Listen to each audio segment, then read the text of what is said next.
All right. You were shown some photographs by defense counsel. Were you provided with all of those photographs prior to trial on the disc that you referred to? Yes. In fact, I think you referred to 36 photographs of the defendant? Yes. Did that also include photographs of his hands? Yes. Would you expect someone who was undergoing a severe attack to try to defend themselves? Object, Your Honor. Outside of scope and also speculation. Sustained on both grounds. You were asked about a scenario where the defendant may have hit his head on the edge of concrete when you watched the defendant's walkthrough or recreation. Did he describe his head getting hit on the edge of concrete? No.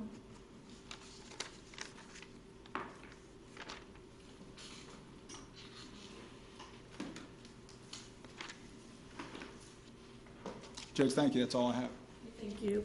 May Dr. Rao be excused? She may. Thank you very much. You are excused. Call your next witness. The next witness is available, but could Councilman approach very brief? Yes.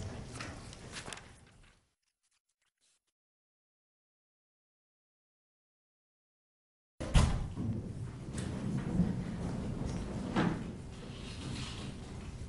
going to have the matter to address before the jury's brought in, Your Honor.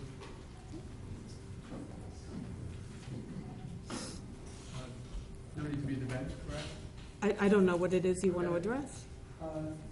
Just an objection and request for a proffer of some testimony I think the state is about to present concerning some school records or school information or coursework taken by my client some year or two before this event. And just a general relevancy objection, I'd ask it be proffered, and then if there's any relevance whatsoever, that it be outweighed by its prejudice. And I just have concerns about putting in portions of a school book that he may have read in a course that he had 2 years ago, and that's my objection. So I would ask it to be proffered and its relevancy be shown. Your response? Yes, Your Honor. Actually, there are 4 different records, 4 different witnesses. The first is, generally speaking, a transcript of the defendant's coursework towards his degree in criminal justice at Seminole State College, and that shows that he took 149 hours, I believe, altogether towards that degree, including a number of classes over a number of years. Was on schedule to graduate, although hadn't yet. So that is record number 1. Record number 2 is one of the courses that he took, specifically taught by Professor Alexis Carter, and some of the homework assignments that he performed for that class. For the record, that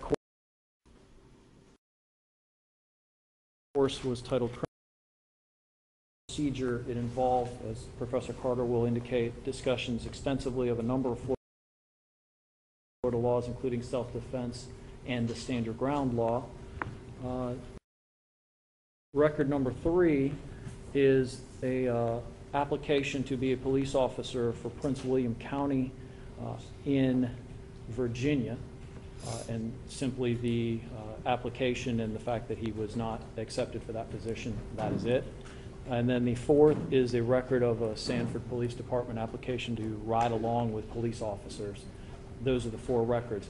As I understand it, the objection is relevance as to each of them. Obviously, they all go to support a number of things, not the least of which is the state's underlying theory that this defendant had such an interest in law enforcement and law enforcement work that this is what he is. This is the position and the frame of mind that he is operating from at the time. In other words, this is what he wants to do. He wants to catch people. In fact, one of his homework assignments, he specifically mentions that. We believe that his chosen major, which actually has been mentioned in other evidence already, that he was seeking a criminal justice, is relevant to show that he has the education and the ability and the understanding and has at least the background to be able to adequately discuss when he is confronted with police, both understand what it is that they might be trying to do and also what it is that he might say in order to address the situation in the light most favorable to him, legally speaking.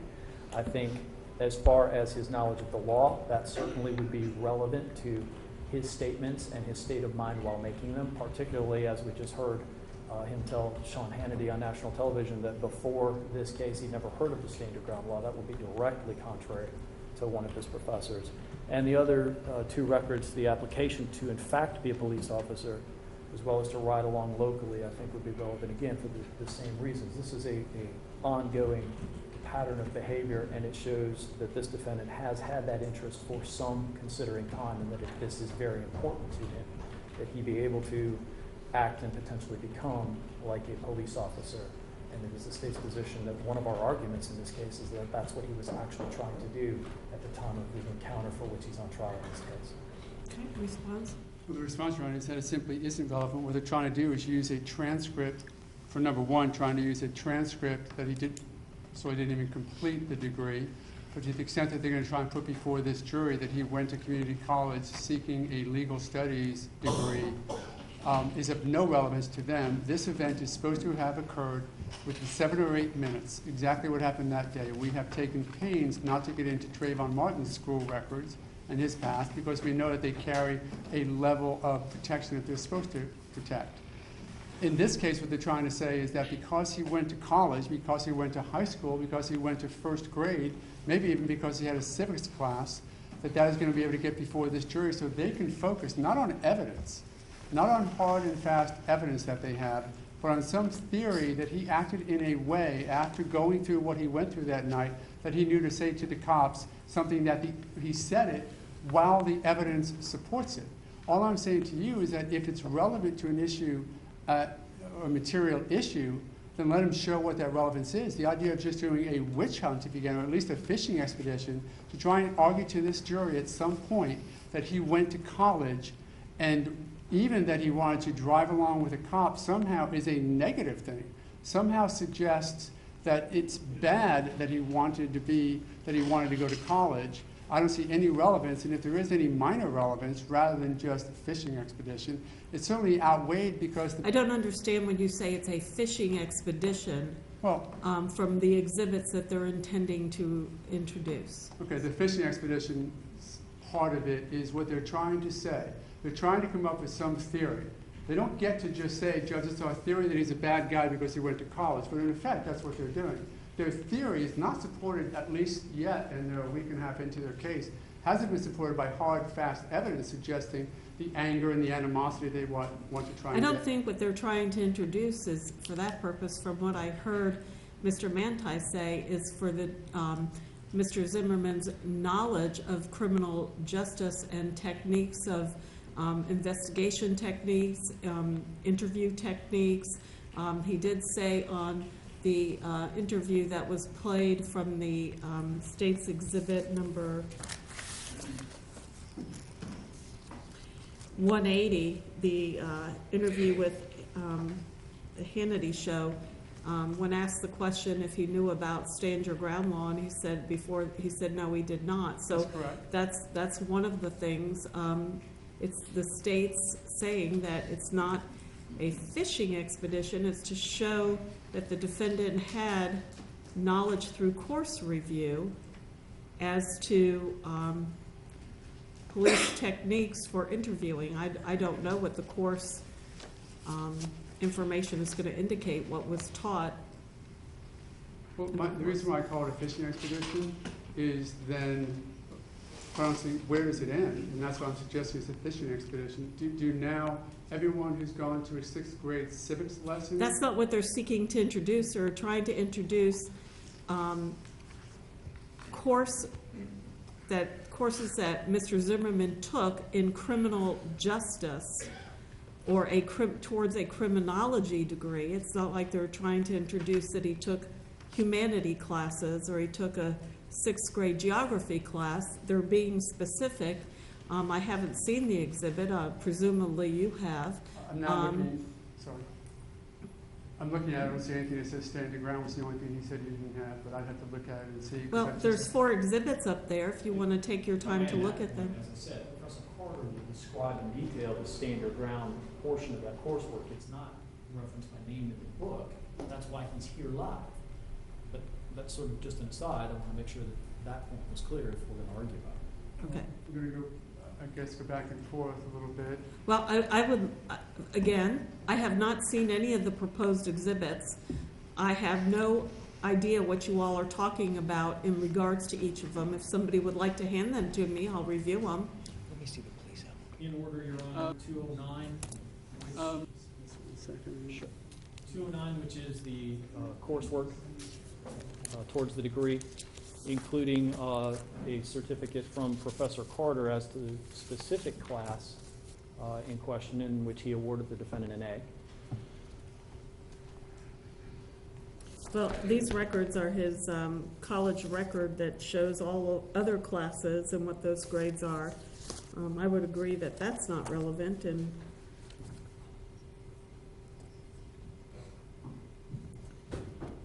attached are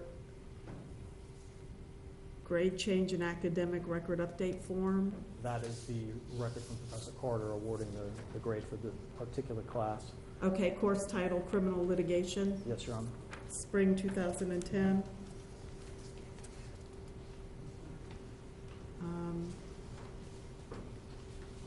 There's a diploma certificates application.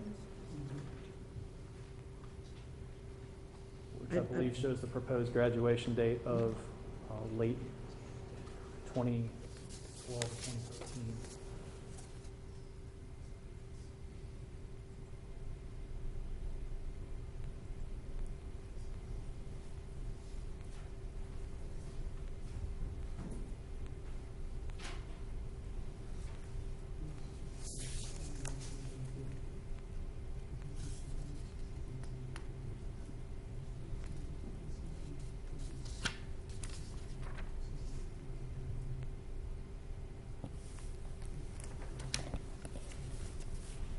Is that the only class that, the criminal litigation, the others, there's a criminal investigation, I see? Correct. The criminal investigation is the subject matter of the professor about which we had a discussion this morning, Professor Pleasance.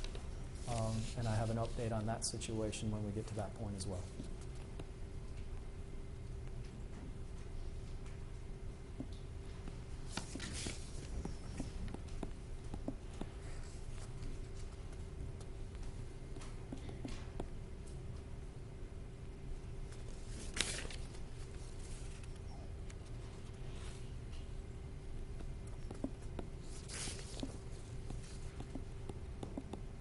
I don't know that all of these records would be relevant because they show other course of study, but as far as the criminal litigation and criminal investigation, they will be.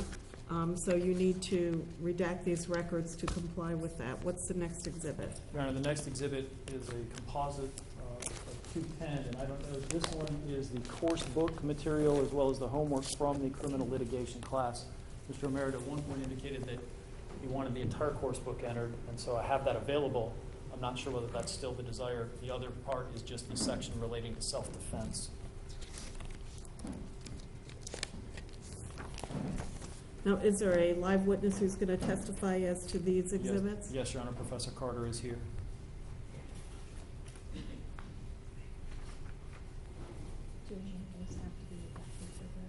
These all have been.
Okay, I guess there's two parts of Exhibit 210. The first one are different homework assignments, Yes, from the course.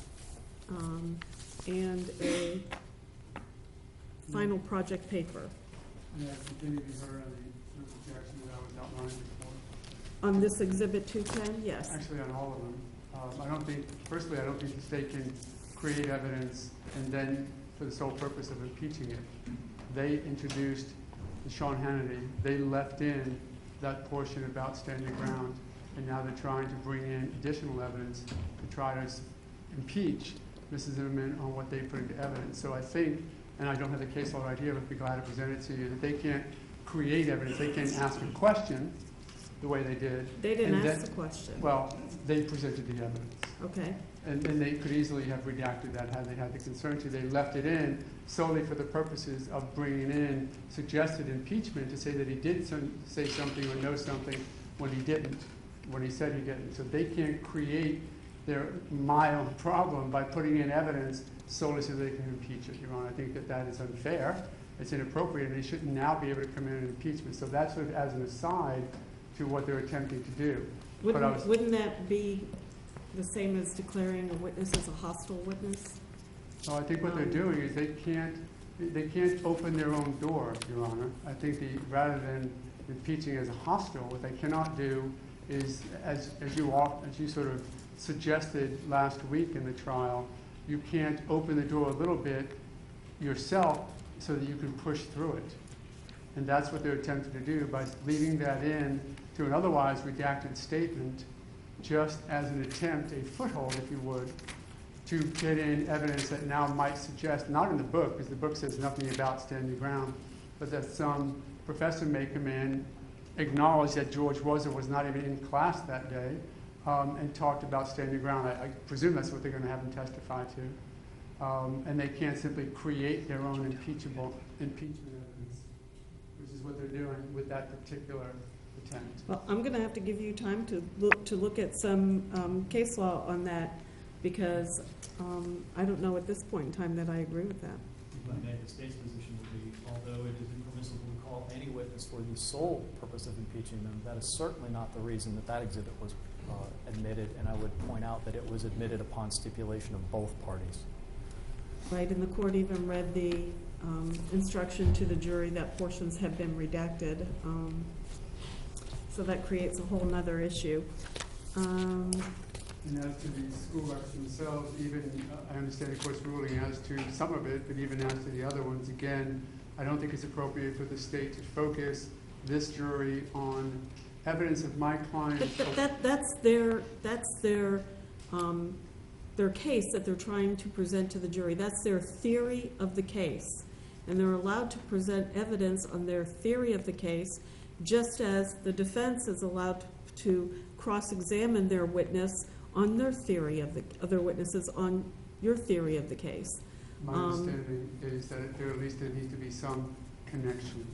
Okay. That they can't just allege that he took a class in junior college a couple of years prior, and therefore then ask the jury to presume something without some direct evidence. And to date, there has been no direct evidence connecting any of that together. Well, your cross-examination of the different witnesses regarding the incidents that occurred on that night gave an indication that the jury could infer that your client did not have any information about what self-defense means or is, or an understanding of the criminal justice system. So I think that that's before the jury based upon that.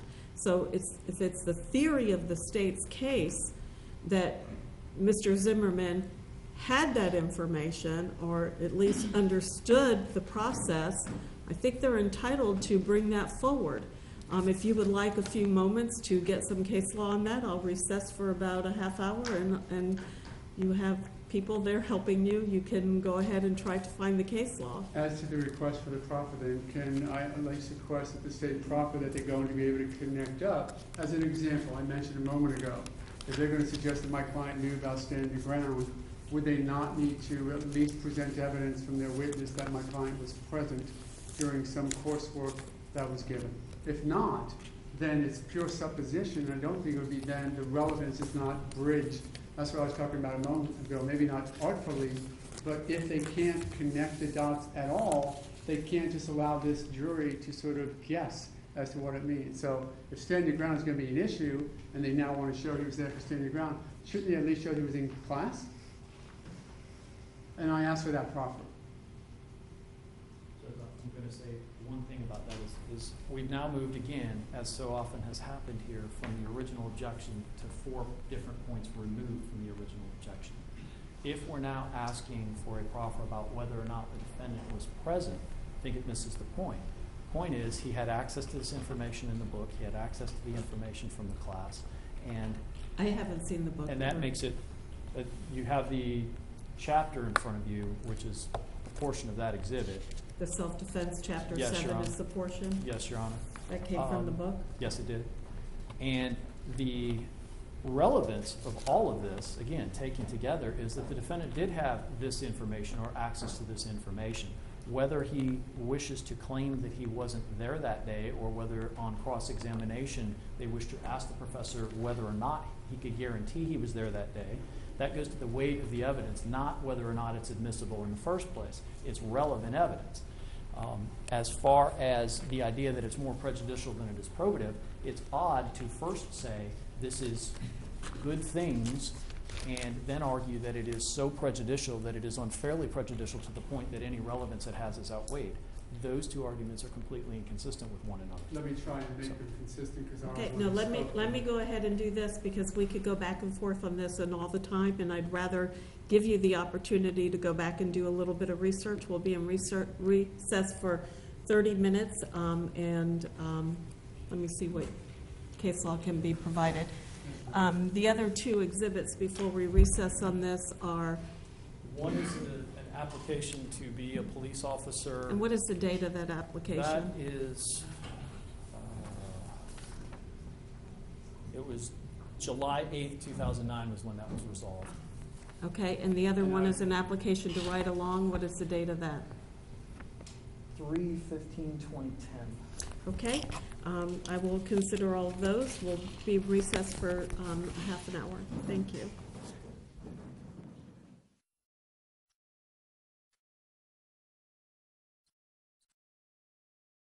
Do we have some case law, or we need more time, or where are we in that regard? And I guess, I think both, but maybe we could address some of the specific objections to the pieces of evidence, have you rule on those, then what's left, I might ask for some time for some case law. well, I was wondering if that is the case and we're going to spend the time doing this. Do you have any other witnesses that are not on this issue that are here available to testify? Okay. Yes. Why don't we do that? Why don't we go on to the next witness, and we can take this up after the court is over and take it up at 8:30 again in the morning. So we can do what we can after this unrelated witness testifies, Yes, ma'am. and then afford everybody that opportunity. I'm amenable to that, Your Honor. I will point out, just so the court's aware, 2 of the witnesses are actually flown in from out of state, so we will have to make that arrangement, but I'll get that done and we'll Okay, be well, prepared to- you know, this is the first time the court is hearing the argument about this. Yes, Your The Honor. parties have had these exhibits known to each side for I don't know how long. I didn't know until just now we were going to have that argument, and if parties are not prepared to continue on with the argument, I'm going to give them a little time to do so. The state's prepared, Your Honor, but that's fine. We can wait. Okay, let's go ahead and bring the next witness. Do you need somebody to get that witness? Yeah, Judge, I think she's on the second floor. We're having her brought up right now. Okay, thank you. With that in mind, is there anything else that we need to take up before we'll have the jury come in? No, Your Honor. Let me know. I would ask the court's permission, so I will inform the other witnesses that we won't need them till tomorrow and that Yes. they'll be spending an extra night. Okay, thank you.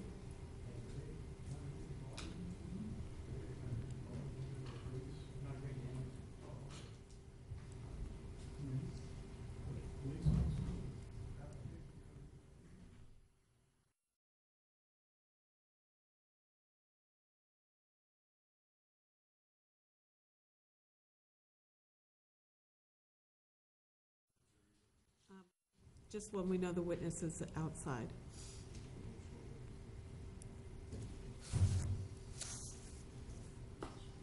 Judge, just for planning purposes, we believe the only witness we have available whether the nose is very short, we believe so, but I guess it's getting close to 5 o'clock anyway, so I think we're all right. Just want Okay. to alert the court.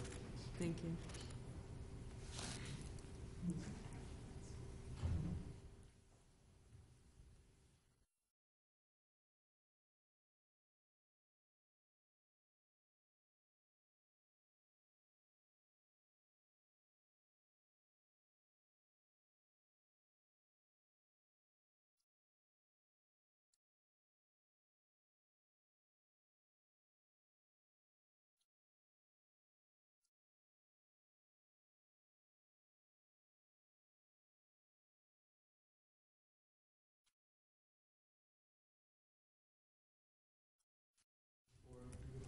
And we do have depositions set for this evening as well, starting at 5:30. So. Okay.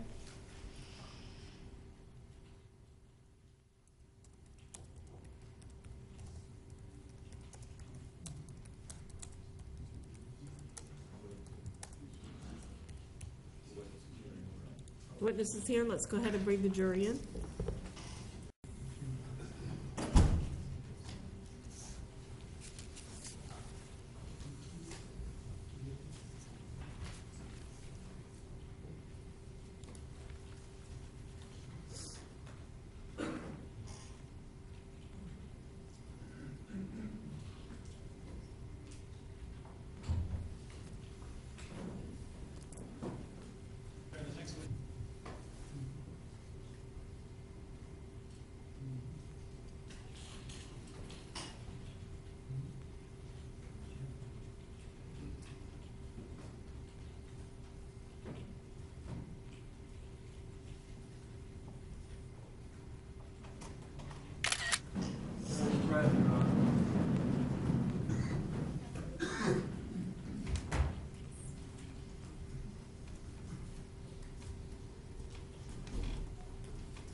Please be seated. Mr. Guy, call your next witness. Judge Kristen Benson, please.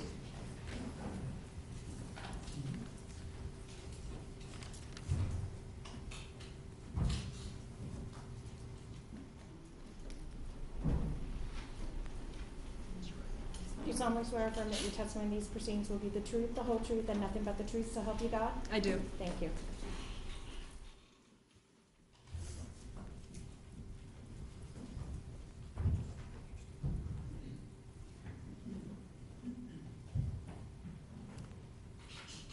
You may proceed. Thank you, Your Honor. Good afternoon, ma'am. If you please tell the members of the jury your name. Kristen Benson. Ms. Benson, how are you employed? I work as a latent print analyst for the Seminole County Sheriff's Office. How long with the Seminole County Sheriff's Office? I've been with the agency a total of 8 years, And how long in the area of latent print examination? just under 3 years. Can you tell the members of the jury briefly what your duties are as a latent print examiner? I examine items of evidence for the presence of latent prints. I also perform comparisons of latent prints to known standards, and I issue reports with my findings. And if you could summarize, please, the training education that you've had to prepare you for your duties as a latent print examiner. I have a Bachelor of Science degree in Business Management. I also successfully completed both the latent print technician and analyst training programs at the Seminole County Sheriff's Office. I also received approximately 300 hours of additional training from the Federal Bureau of Investigation, the Florida Division of the International Association for Identification, among other agencies as well. Have you ever been tendered as an expert in the courts of the state of Florida in the areas of latent print identification and/or latent print comparison? Yes, How many times? 7. Your Honor, at this time I would tender Ms. Benson as an expert in the field of latent print identification and fingerprint comparison. She will be allowed to testify in that area. Explain then, if you would, please, for the members of the jury, what is a latent print? What do you mean by that? A latent print is the unintentional recording of your fingerprints or palm prints. When you touch a surface or an item, residue such as perspiration or body oils that may be present on your hands can then transfer the ridge detail that's found in your fingerprints onto a surface, leaving behind a latent print. And what is meant by the expression, a latent print of value? A latent print of value means that there's a sufficient amount of information in that latent and the ridge detail in order to either identify a person or eliminate a person as being the source of that latent print. Is a latent print of value then one that is suitable for comparison? Yes. How can a latent print not be of value or be of no value? It may lack clarity. It may lack information in the ridge detail. It also may be heavily distorted.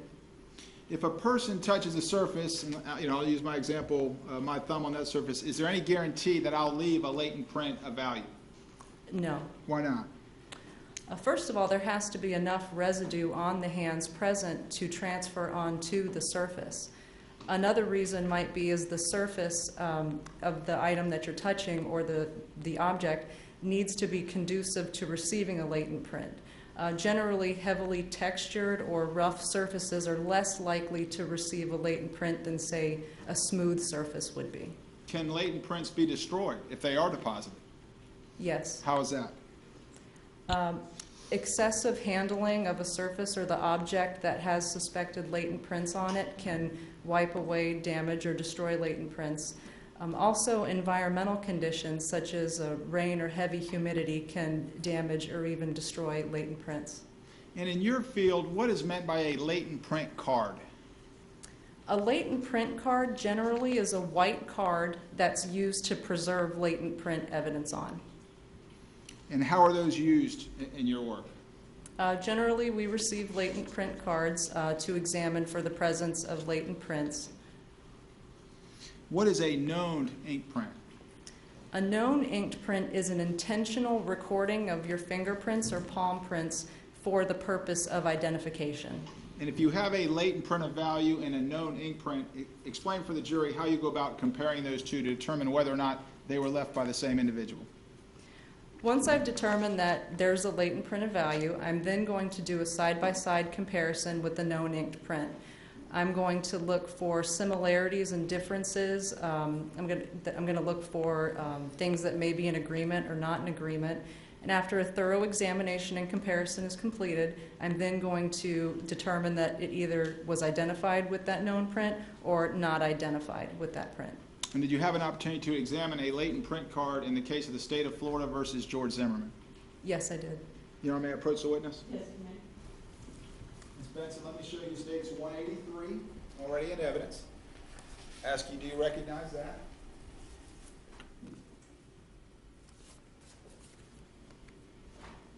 Yes, I do. Is that a card that you examined in this case?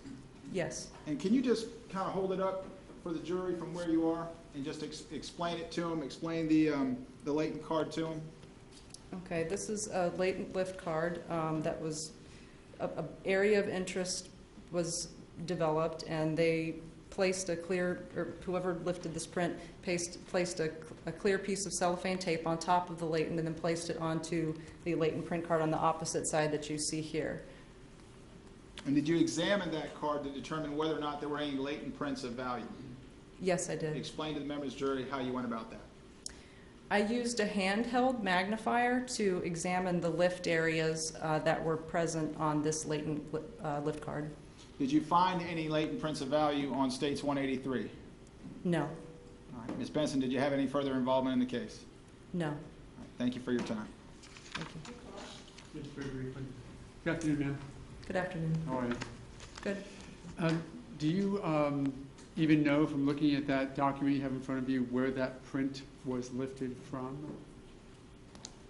There is a lift location that was filled out that that says where it came from. And what is that location? The lift location says the slide of a firearm located within item TS-1. Okay.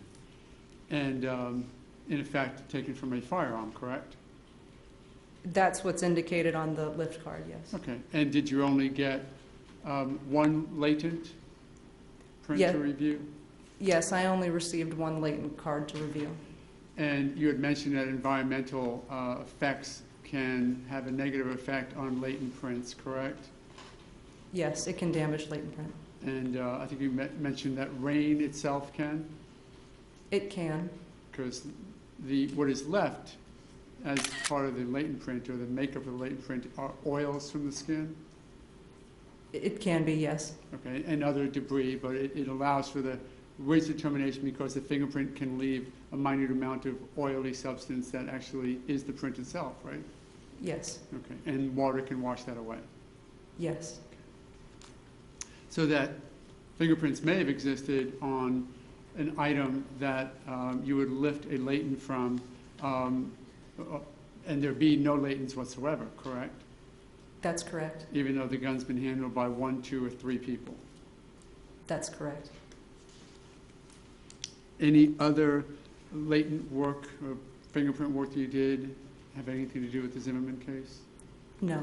Great, thank you. Nothing further. Okay, thank you. Any redirect? No, Your Honor. Okay, thank you very much. May Ms. Benson be excused? You may. Thank you. You are excused.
At this time, I would formally introduce State's Exhibit 203. I believe there's no objection. Being offered as an exhibit, Yes, sir. as a summary? Yes, sir. Summary He's exhibit? going to talk about all of them. Oh, sure, okay, thank you. Okay, we'll come in as State's Exhibit 203. Thank you. I apologize. Yes, you may approach.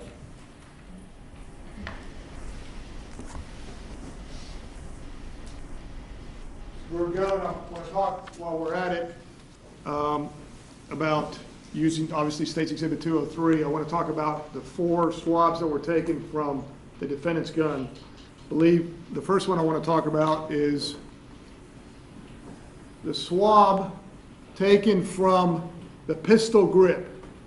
If you could, using that part of State's Exhibit 203, tell us the significance of your findings there, and just describe each part that is showing up there, so the jurors can all see that. It's got an FDLE number, right, exhibit number, and then you've got the description of what it is, swab 21A from pistol grip, is that correct? Yes.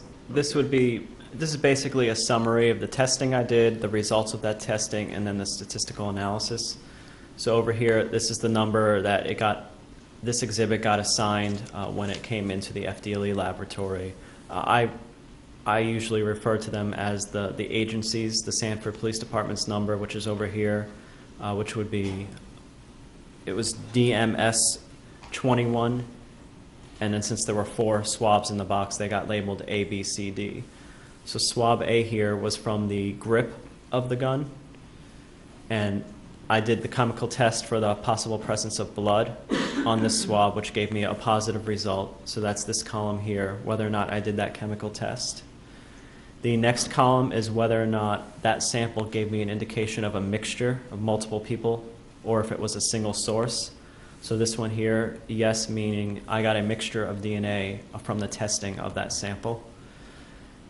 I was able to resolve this mixture out. I was able to pick out or determine the major DNA profile in that mixture. And that's right here for the major. I got a complete DNA profile which matched George Zimmerman. And then the statistic here would be the random match probability. The probability that you would pick a random person off the street and that they would also, they would match that major DNA profile.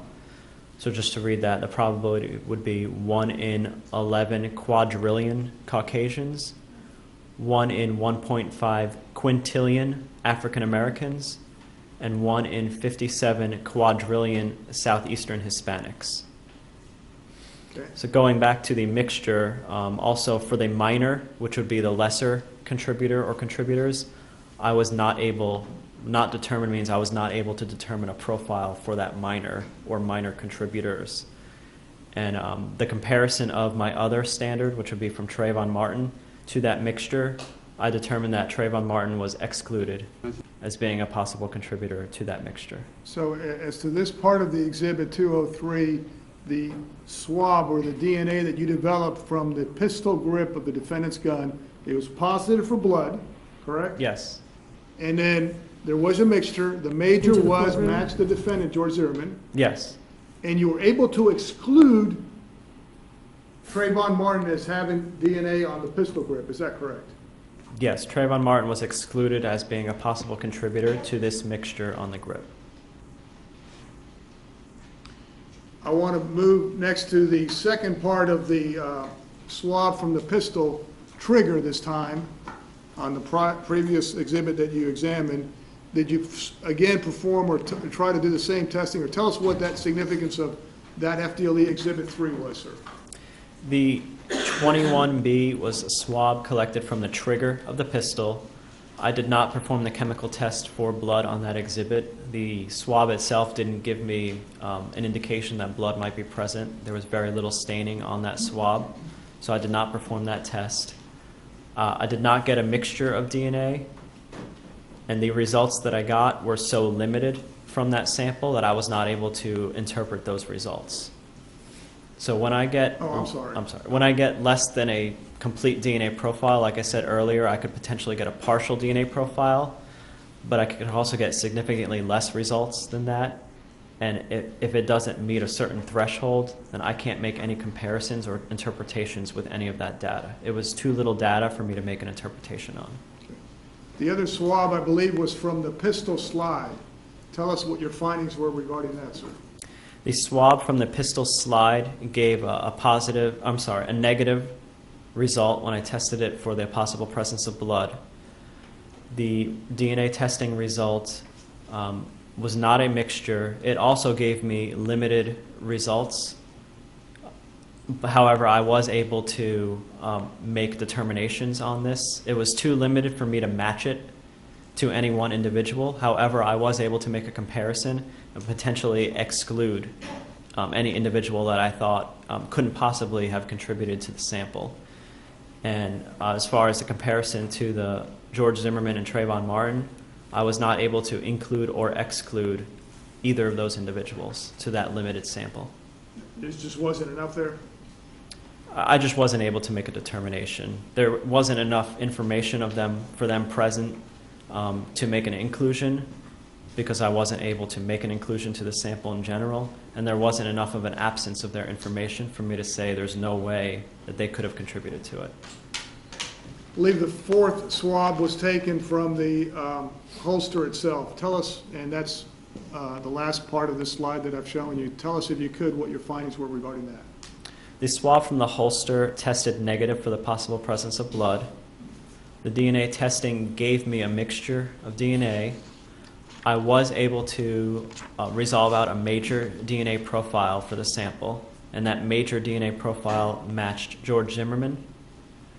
And the statistical analysis is right here. It's the same 1 in 11 quadrillion Caucasians, 1 in 1.5 quintillion African Americans, and 1 in 57 quadrillion Southeastern Hispanics. That would be for the probability of the major DNA profile. As far as the minor or lesser contributors, I was not able to determine a DNA profile for any of those minor contributors. And when I made the comparison to Trayvon Martin, I was not able to include or exclude him from the mixture. So as to the holster where you got a major, it matches George Zimmerman, is that correct? Correct.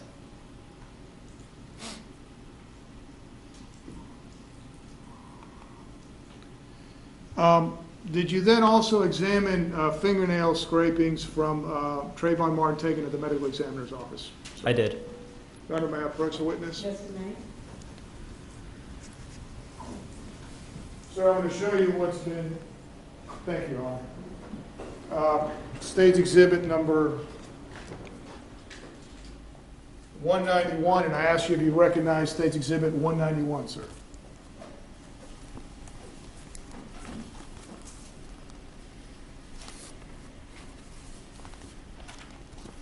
I do. The outside packaging has my Florida Department Law Enforcement case number, barcode label, my initials, and the date. The 2 internal packages also have my initials and the date. And these are not, at least when I look at them, they don't appear to be Q-tips in terms of a little swab at the end. Is No. that correct?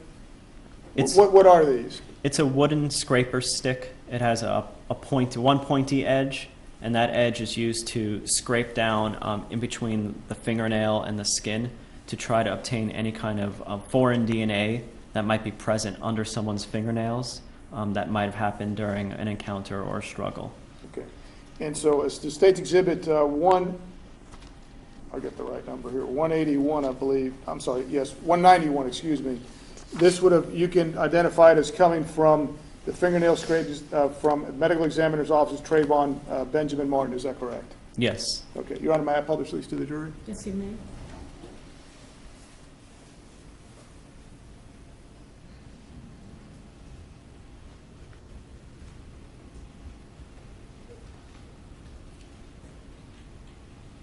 And even though you don't have a swab, how do you remove, if there is any DNA from this? What do you do?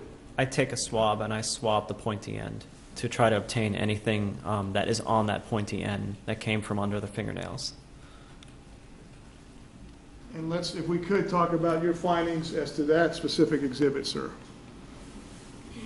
I gather there's a right hand and a left hand, is that correct? Yes, there were 2 envelopes inside the main envelope. One contained the right hand, which I labeled A, and the left hand was labeled B. Okay.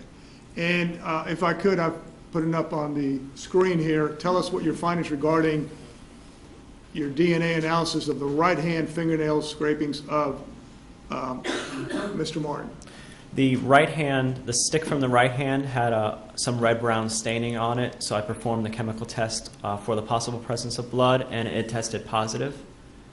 The DNA profile I obtained was a single-source profile, and it matched the DNA profile from Trayvon Martin. In a sample like this, I call this an intimate sample because it's collected directly from an individual's body. So when you collect a sample from an individual's body, their DNA profile is expected to be seen on that swab or on that sample. So what I'm looking for on an intimate sample is anything foreign to that person.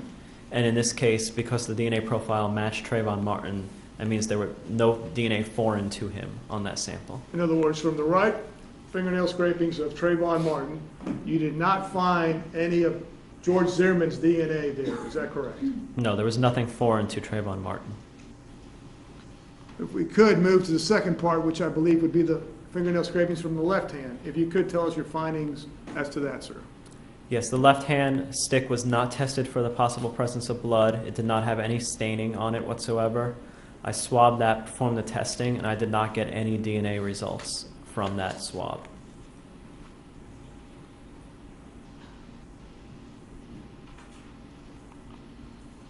I believe you also examined some swabs, possible DNA swabs from a Skittles bag and also from a flashlight, is that correct? Yes. Okay. If I may approach the witness again, Your Honor. Yes, you may.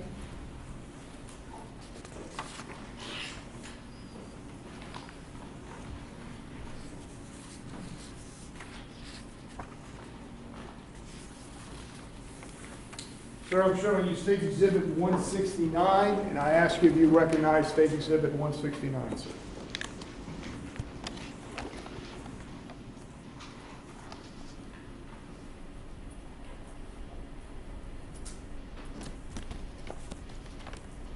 I do. The outside, as well as the inside, contain my initials and the date. The outside also contains my barcode, FDLE barcode label. And are these 2 exhibits the swab from the Skittles and also from the flashlight? Yes, sir. Yes. Okay, and are they labeled as such? Does one say a bag of Skittles and the other one say flashlight on it? Yes. Each box was labeled, and then I took and labeled them A and B. Your Honor, may I publish that to the jury? Yes, you may. In other words, the box itself has labels as to where they came from. One says Skittles and the other one says flashlight, is that correct? Yes.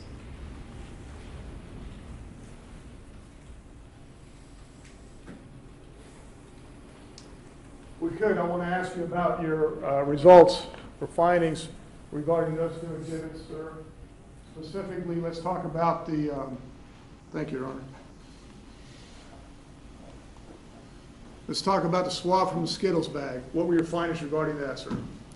The swab from the Skittles bag gave a positive result for the possible presence of blood.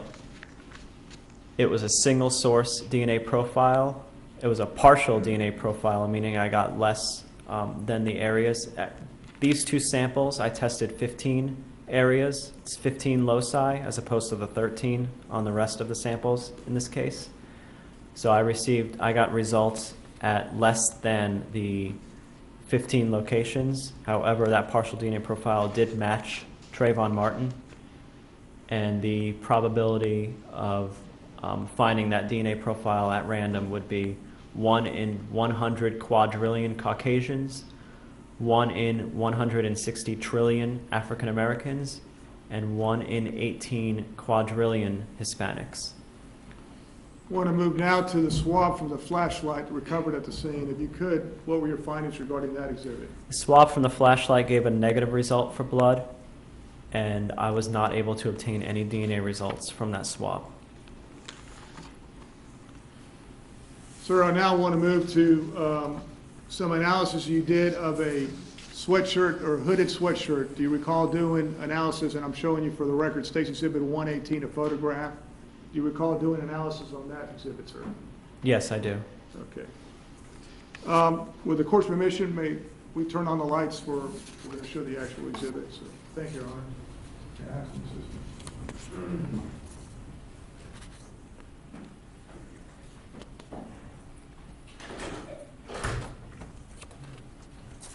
And just, with the court's permission, step down, Your Honor. Yes, you may. Please step down, sir. You want to remove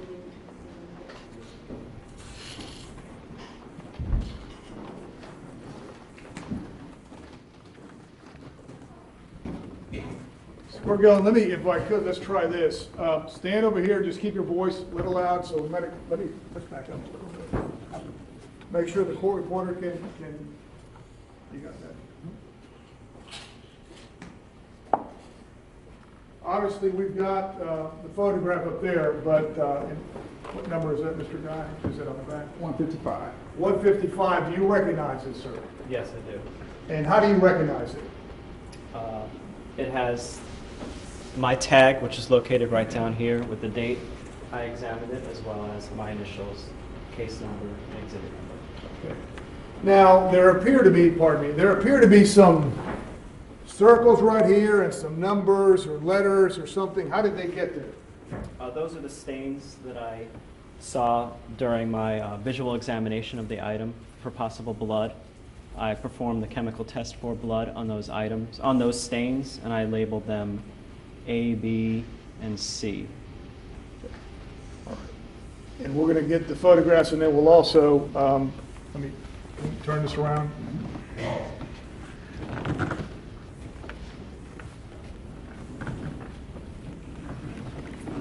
You're showing the backside. Did you examine the whole thing itself? Yes. Okay. Now, this cutting, did you have anything to do with this cutting right here? No, that was intact when I examined the item. Okay. And there appears to be on the backside of this some writing here and some, I would refer to them as holes, but can you explain that, sir? That would be my stain C that I examined, and those are the cuttings that I took to perform the DNA testing. So for this one, for example, I took 3 small cuttings, put them in one tube, and tested that sample. So in other words, as opposed to the prior exhibits where you got a swab, you're actually looking at the exhibit yourself and making cuttings? Correct. Okay. There also appears to be on this exhibit, I can't testify, so tell me what this means right over here. That would be stain B. Stain A was on the front bottom. Stain B is right here. And then this is stain C. Those are the 3 stains that I examined. So from the hooded jacket or sweatshirt recovered from Trayvon Martin, you found 3 separate stains, is that correct? That's correct. Okay, and you've labeled them as B, C, and then I think on the front is A, is that correct? That's correct, yes. And does this accurately show the area where you made a cutting in order to determine whether that was DNA or not on there? Yes. Okay. And how can you say that that actually occurred? Did you take photographs of it too? Did you document it somewhere other than obviously looking at it and you can see there's letters there? It's all documented in my notes. I do have a photograph, which is on the screen up there, the photograph I took, but it's all documented in my notes, what I did and when I did it. Your Honor, may he return back to his seat? Thank you.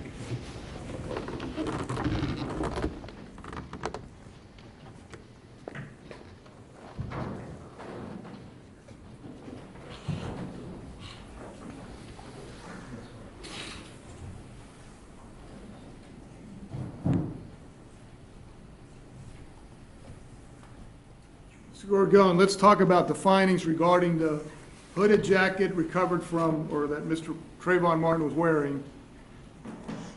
And I'm showing you State's Exhibit 119. Does that, can you show us where there's a stain there, or appears to be a stain there? That would be stain C, which was on the back of the sweatshirt. Am I circling it right here? Yes. Okay. So in addition to actually making your cuttings, you're photographing what you do so that if you had to come and explain it to somebody or testify about it, you would be able to say, this is exactly where I got this cutting and this is where I got this result? Correct. This is a photograph of before I did any testing. Obviously, there's no cutting taken there yet, but in my notes, I describe chemical test for blood, the result, cutting taken, cutting not taken, and so on. State's Exhibit, I'm going back to 203, I believe it is. I want to ask you about the results. Let's talk about stain A that you've shown the jury already. Tell us what your findings were regarding that, sir. Stain A gave me a positive result for blood, for the possible presence of blood. I obtained a single source profile, so no mixture.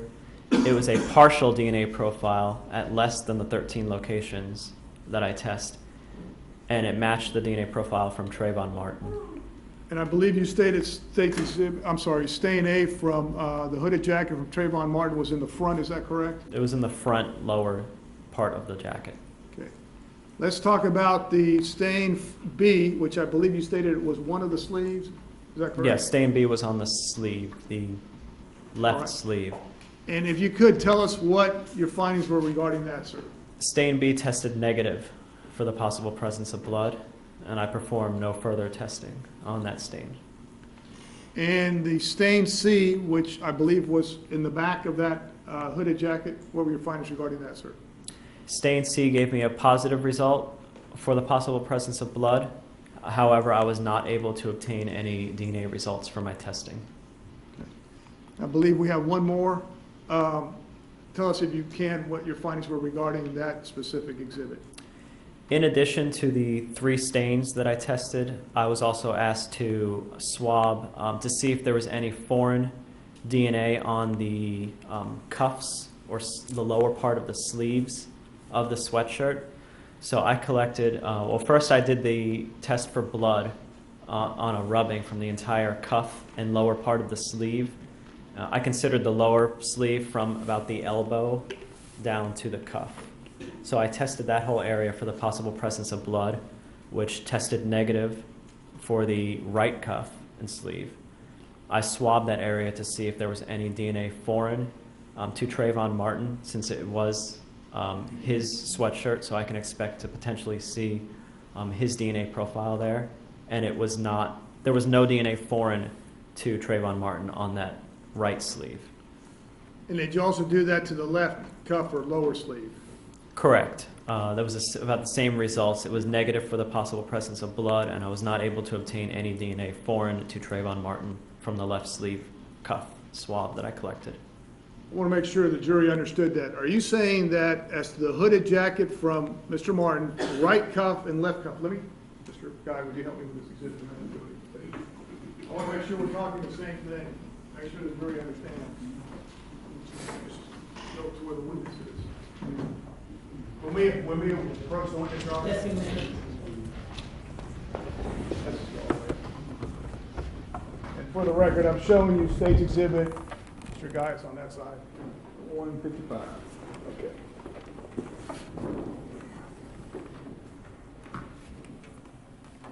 Mr. Gorgon, when you're talking about the sleeve, how much of the sleeve are you rubbing? If you could just, with the course measurement, he stand up. Yes, you may. Tell us how much of the sleeve you're actually trying to get DNA from. I swabbed the cuff and lower sleeve area, and I considered that from the elbow or midpoint of the sleeve forward. So I did the chemical test for blood from about here forward in the cuff, which tested negative, and I was not able to obtain any foreign And DNA. did you do that also from his left sleeve? Yes. Okay. And when you're doing that, are you doing both sides or one side, or what part of the sleeve are you doing? All the way around. So the front and back of the outside surface. And then you said you're also tell us about this, what you're doing here at the cuffs. The same thing. It was all collected with one swab. The cuff area to here. Okay. And there was nothing foreign to Trayvon Martin. In other words, you didn't find another person's DNA on those, either one of those. Correct. Thank you, Mayor. Ma'am, take it back.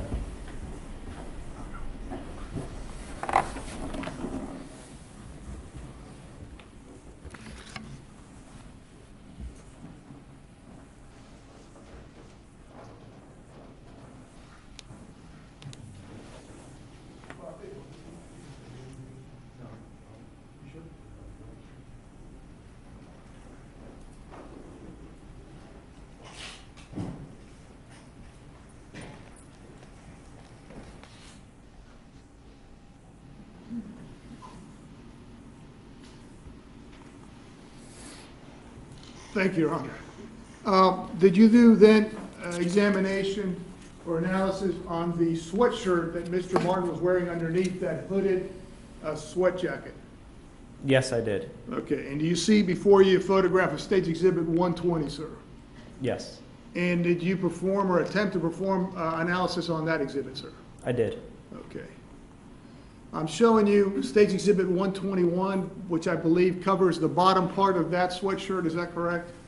Yes, that's the bottom front surface. Okay. And there appear to be, I'm circling as best I can, some numbers, or I'm sorry, some letters with some circles. How did those get there? I put those circles there when I was visually examining the item for any red-brown stains that could possibly be blood, other than the large red-brown stain around the hole in the upper left-hand side. Those are any stains other than that. I circled to perform the chemical test and then possibly do DNA testing on those stains. Mr. Gorgon, let me go back to State's Exhibit 120. When you say you did not do anything around this area that I'm circling right here where it appears there's a hole, is that correct? Yes. And why was that, sir? I was requested to not touch that area. We needed to preserve that area for future testing in another discipline, in another department in my lab, the firearms section.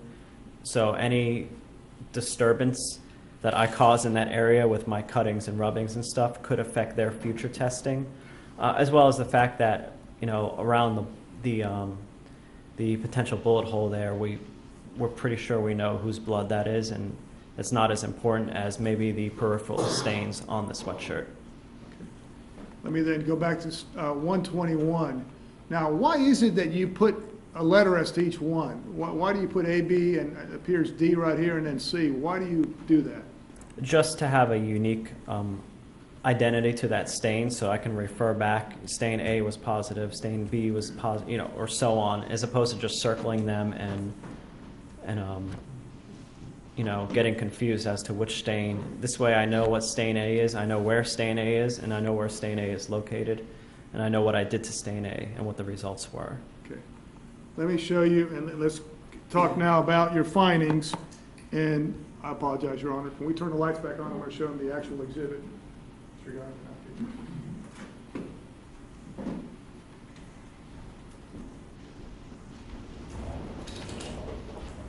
Honor, we're going to try it up there. We could approach the witness, Your Honor? Yes, you may. State Exhibit 156.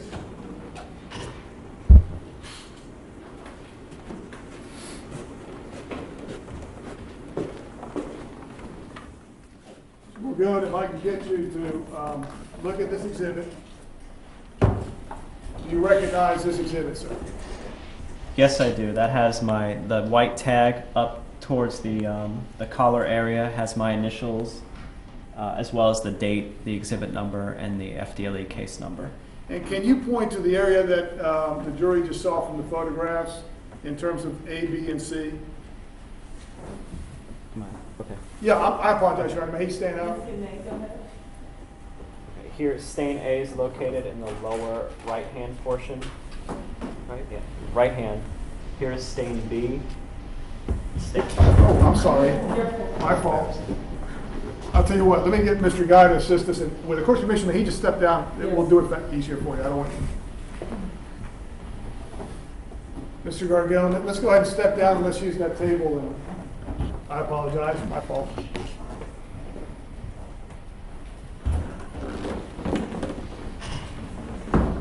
Go ahead. Stain C is located here. Stain D is a large stain in the middle here. And stain E is kind of on the side of the left-hand side. Let's turn this around and make sure whether there's anything back here or not.